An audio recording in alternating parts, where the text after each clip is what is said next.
Maasa ka si Papa bilang magulang sa inyo noon? Okay naman talaga sila, mabait sa magulang. Kaso lang, silang dalawa, may problema kasi sila. Yun, kasi may ibang lalaki si Mama. Hindi kami masyadong naalagaan ni Mama, kaya ako na lang yung nag-aalaga sa mga kapatid ko.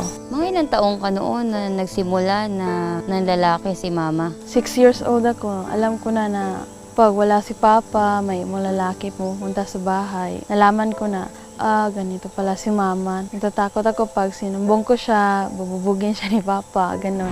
Marami namang tao nagsasabi sa kanya na, Jo, yung asawa mo may ibang lalaki. Tapos hindi siya naniniwala kasi gusto niya siya yung nakakakita.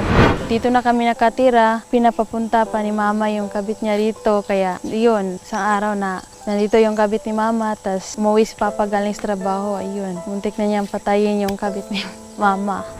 Nahuli ni Papa mo yung mama mo na may ibang lalaki. Paano na yung naging sistema ng pagsasama nila? Pag nalalasing si Papa, nag-aaway sila kasi naisip ni Papa yung panglalaki ni Mama.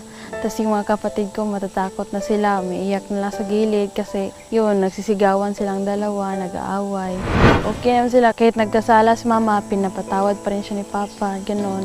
Si Papa yung nagsabi na patawarin kita, basta buo tayo, nandito tayong lahat. Kailan nagsimula na talagang nasira yung pamilya niyo?